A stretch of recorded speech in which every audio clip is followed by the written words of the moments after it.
I'm Margot Politis. Welcome to Study English, IELTS preparation. Today we're going to look at a topic you've probably heard a lot about, global warming and the environment. First, we're going to look at ways of brainstorming, taking notes and developing ideas. Watch while we play some vision that contains ideas about the causes and effects of global warming. While you watch, try to note down some of your ideas about what global warming is.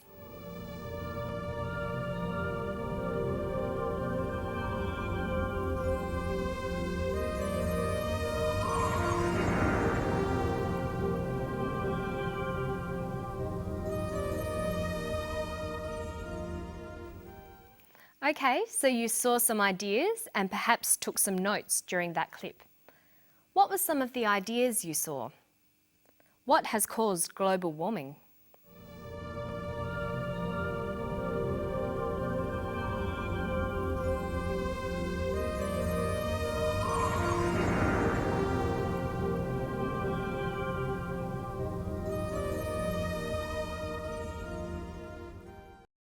We saw gases in the air, cars, factory waste, and people cutting trees down. So if you made those notes, you'd get an idea that these were the things causing global warming. Now let's listen to someone talk about the causes. Heat-trapping gases are building up in the atmosphere. Heat-trapping gases are building up in the atmosphere. What else? So what is global warming? It's the result of billions of decisions. It's caused by decisions made by individuals, like driving big cars rather than small cars. And it's caused by decisions made by corporations and nations, like dumping waste into the atmosphere.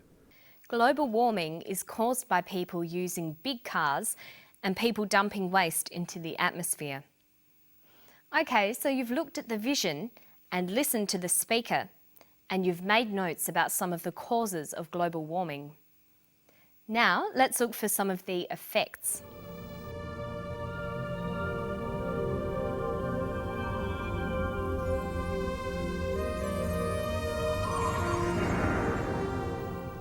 So after watching that, you might be thinking that global warming is having an effect on weather patterns and on nature. Listen to the speaker. Nature is already responding to global warming. There have been changes in global weather patterns. Trees are flowering earlier, birds are laying eggs earlier, butterflies are moving up hills. So there have been weather changes and changes to the ways trees, birds and butterflies behave. So we have a list of causes and a list of effects.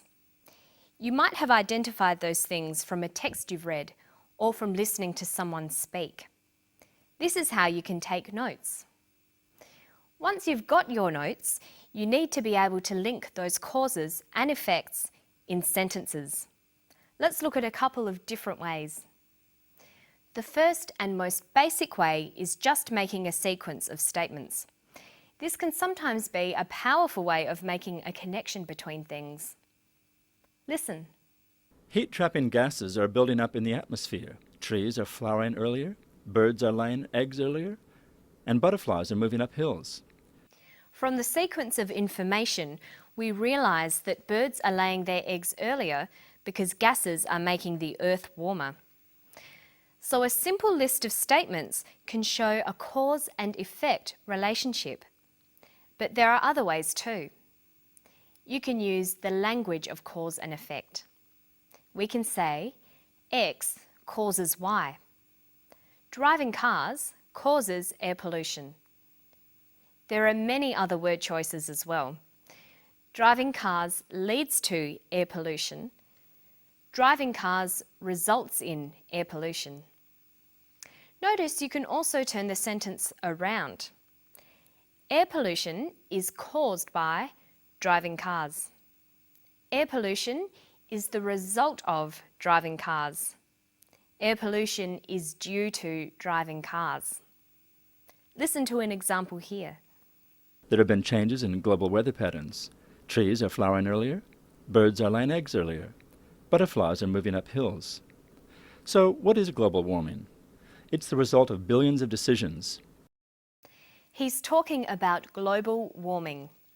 Global warming is the result of billions of decisions. Global warming is due to billions of decisions. And remember, we can turn the sentence around and change the phrase. Billions of decisions cause global warming. Billions of decisions result in global warming. Billions of decisions lead to global warming. When you're writing about causes and effects, make sure you use a variety of these kinds of phrases. There are many to choose from, and you should make lists of cause and effect language and the kinds of vocabulary you can use to describe cause and effect relationships. Now listen to another clip. Trees are flowering earlier. Birds are laying eggs earlier. Butterflies are moving up hills. So what is global warming? It's the result of billions of decisions. When you're writing up your notes using cause and effect language, you'll need to be able to follow or track the subject of the text. Let's look at that now. What is global warming? It is the result of billions of decisions. The word "it" here is called a referent. We use referents to identify and track subjects through a conversation or a piece of writing. If you repeat the subject too many times, your work will sound boring. Listen to this. The woman came into the room. The woman sat down. The woman drank her tea. Look at how we use reference. The woman came into the room. She sat down. She drank her tea. When you are reading, you'll need to be able to understand reference and follow the subject through the text. Other referents are this, that, these, those. Here's the clip again. Listen to the way the referents are used. What is global warming? It's the result of billions of decisions. The word "it" here refers to global warming. What is global warming? Global warming is the result of billions of decisions. And here's another referent. What is global warming? It's the result of billions of decisions. You can't manage that at the scale of the individual.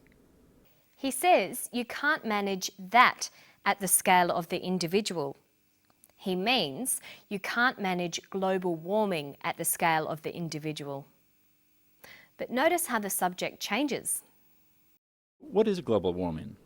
It's the result of billions of decisions. You can't manage that at the scale of the individual. Managing the atmosphere has to take place at a global level. That's why it needs international agreements. Managing the atmosphere has to take place at a global level. The subject of this sentence is managing the atmosphere. That's why it needs international agreement. So the "it" here no longer refers to global warming. Now it is referring to managing the atmosphere. That's why managing the atmosphere needs international agreement. When reading and writing, you must be very careful to notice when subjects change and to be clear about which subject is being referred to. This can be quite tricky sometimes. Next time you see a paragraph, try to highlight all the referents like it, this, that, these, those, he, she, they. Then try to work out what subject they are all referring back to. It's a great exercise and it will help your reading, writing and speaking skills. And that's all for today. Hope you keep enjoying your English studies and study English. I'll see you next time.